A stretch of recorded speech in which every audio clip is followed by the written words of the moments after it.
يا مساء الخير عليكم، برحب بكم في قناتي قناة المخرج البير أنطون. حلقة النهارده هنتكلم فيها للناس اللي ما توفقتش في اختبارات المعهد العالي للفنون المسرحية أو في معهد سينما أو في الأكاديمية عامة. هل ده نهاية المطاف؟ هل لو أنا قدمت في معهد وما توفقتش لأي سبب من الأسباب، هل كده خلاص لو أنا بحلم إن أنا أطلع ممثل أو مخرج أو سيناريست، هل كده خلاص الحلم انتهى؟ عايز أقول لكم لأ، لسه في فرصة، وفي عندنا أمثلة كتير لناس ما درسوش في المعهد أو كانوا خريجين كليات مختلفة ومع كده بقيوا نجوم. يلا بينا نبدأ الحلقة.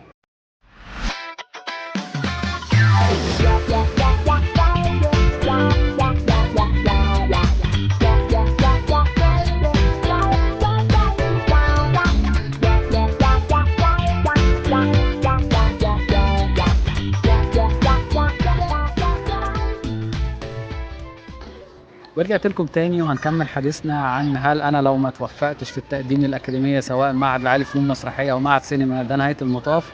اقول لكم لا، وعندنا امثله حيه من ممثلين ونجوم كتير ما كانوش خريجين المعهد. عندنا مثلا الفنان الراحل خالد صالح، ده كان خريج حقوق. عندنا الفنانه داليا البحيري، دي كانت موديل، ما كانش اساسا ليها علاقه بالتمثيل.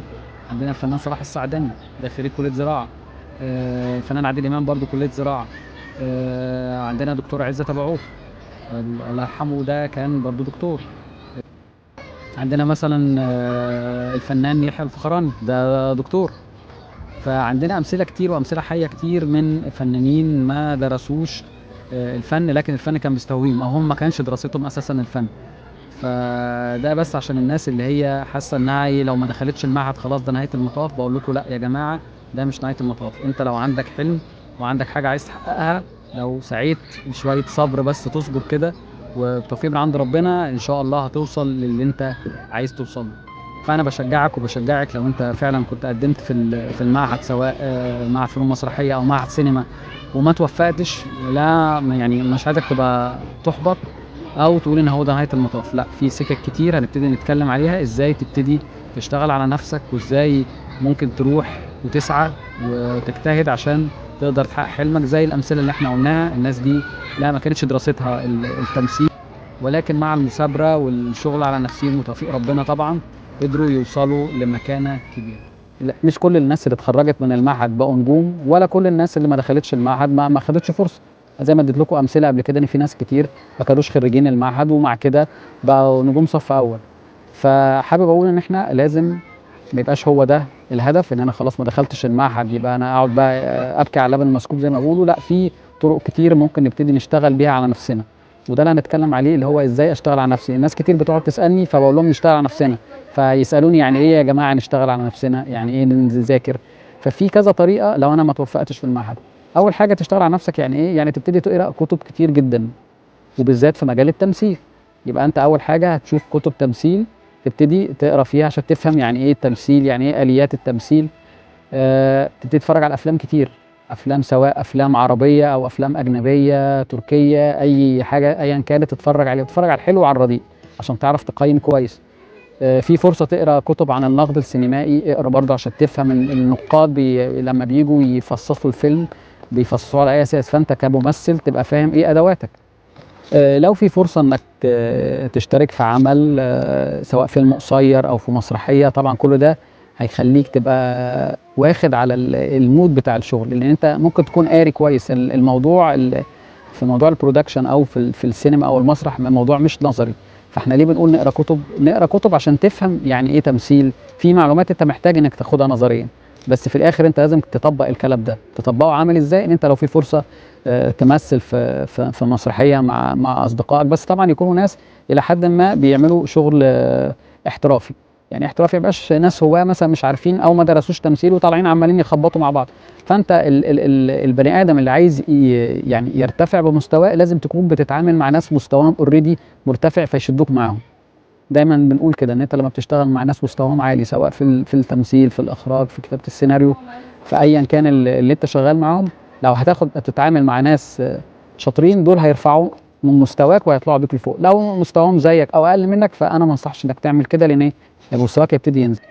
ما كانش في فرصه ان انت تشتغل في مسرحيات مع حد او تعمل افلام قصيره، ان كل الكلام ده هيفيدك. حاول تصور فيديوهات لنفسك، تصور فيديوهات لنفسك وتوريها للناس، بس مش لازم توريها لناس قريبين ليك او قرايبك، عشان طبعا ممكن قرايبك او اصحابك يقول لك ده جميل شغل حلو، بس طبعا ايه مجرد انهم بيجاملوك. احنا مش عايزين حد يجامل، احنا عايزين حد يقول لنا راينا. فممكن توريها لحد فاهم، او حد يعني يعني ملوش علاقه قرابه بيك قوي، او حد يكون انت واثق ان هو هيديك المعلومه صح وانه مش هيخدعك، او هيقول لك تمام حلو جميل وانت يكون مستواك مش قد كده. فيبقى احنا زي ما قلنا هنبتدي نقرا كتب في التمثيل. نمره واحد اول حاجه نقراها التمثيل. طبعا بعد ما نقرا كتب تمثيل ممكن نقرا كتب تاني في علم النفس، في علم الاجتماع، في الفنون عامه. حلو لو انت رحت معارض الفنون اتفرجت على الفن التشكيلي او اي حاجه، لان هي الفنون كلها بتتشابك مع بعضيها. لازم تكون بنسمع مزيكا كويس، لان الفنان فيه جزء من الاداء والتمثيلي مع الايقاع الموسيقي، فانت لازم تبقى ودك واخده على الايقاع، لان انت ممكن تيجي فرصه ان انت في عمل من الاعمال تكون هتعمل رقصه معينه، فانت لازم تبقى ودنك موسيقيه. ممكن تجي لك فرصه ان انت تكون بتغني في عمل من الاعمال، مش لازم يكون صوتك حلو، بس اهم حاجه تبقى ودنك موسيقيه عشان تبقى ماشيه مع اللحن. بعد ما تعمل كل الخطوات دي، اخر خطوه تبتدي تعملها ان انت تبتدي تروح مكاتب كاستنج. لما تروح مكاتب كاستنج وتبتدي تقدم، ممكن يجي لك فرصه كويسه سواء في اعلان او في فيلم من الافلام، ودي طبعا هتبقى بوابه حلوه ان انت تبتدي تتعرف، سواء مخرجين يشوفوك او حد يكون بيعمل عمل فيبتدي يستعين بيك. فدي حاجه مهمه. بس طبعا مش اي مكتب كاستنج تروحه، انا هعمل برضو حلقه تاني عن الكاستنج والمكاتب، وفي مكاتب كويسه وفي مكاتب بتنصب، بس في مكاتب كتير محترمه وذات مصداقيه انت ممكن تروح تقدم فيها. بس يا ريت ما تروحش مكاتب الكاستنج وانت لسه مش دارس او مش فاهم انت بتعمل ايه. طبعا لو في فرصه ان انت تبتدي تاخد ورش، طبعا برضو هرجع اقول ان مش اي حد تاخد عنده ورشه، لازم تكون حد موثوق فيه، حد من اصدقائك خد ورشه عند الشخص ده، فانت واثق انك هتستفيد منه، مش مجرد هتروح تدفع فلوس وخلاص. تروح بعد كده تعمل كاستنج. فمرحله الكاستنج تاخد تبقى اخر مرحله، لان انت لو رحت عملت كاستنج وجيت عمل لك اوديشن، انت مثلا شكلك كفيزيكال الطلب، وجيت عمل لك اوديشن وفشلت او بان ان انت ما بتعرفش تمثل، اعتقد يعني 90% المكتب مش هيطلبك تاني، خلاص يبقى انت كده بلاك ليستد زي ما بيقولوا. فنخلي مرحله الكاستنج اخر حاجه، لان انا بفاجئ الناس لسه مش فاهمه يعني ايه تمثيل، ولا قرت ولا اتفرجت على افلام، يقول لك انا هروح مكاتب الكاستنج. طب ليه؟ انت كده بتحرق نفسك. فيبقى اخر مرحله هي ان احنا نبتدي نلف على مكاتب الكاستنج. طبعا احنا اتكلمنا على الناس اللي قدموا في معهد فنون مسرحيه، طبعا الكلام ده برضو ينطبق على الناس اللي قدمت في معهد سينما وما توفقتش، سواء انت كنت يعني حلمك تطلع سيناريست او تطلع مخرج، فبرضو لازم تشتغل على نفسك زي اي حاجه. طبعا لازم تشتغل على نفسك. يعني انا عن نفسي خريج كمبيوتر ساينس وبعد كده درست في كليه اعلام، طبعا ده ملوش علاقه بالسينما، بس قررت ساعتها ان انا اشتغل على نفسي، ان انا ابتدي اقرا كتب مختلفه في الاخراج، وبعد كده قريت كتب في التمثيل وكتب في السيناريو، خدت ورش، ابتديت اجيب كتب من بره وهكذا. فاحنا نشتغل على نفسينا، وبالذات بقى المخرج والسيناريست لازم يبقى فيها حته العمل شويه. يعني المخرج لازم يبتدي يشتغل بايده. يعني انا ابتديت اتعلم يعني ايه اخراج لما نزلت مساعد في كذا عمل، وبعد كده مخرج منفذ، وبعد كده مخرج. كل ده خلاني اخد خبره اللي قريتها حاجه، واللي انت لما بتيجي تعمل الحاجه بايدك تبقى حاجه مختلفه. زي الممثل برضه، زي ما انا قلت للممثل ان هو لازم يبتدي يجرب ويصور نفسه او يشتغل على افلام او مسرحيات، هو نفس اللي هيحصل ده المخرج او السيناريست طبعا كل ما كان يبتدي يكتب ويبتدي يجرب يكتب سيناريو واثنين وثلاثه، كل ده هيزوده من الخبره العمليه.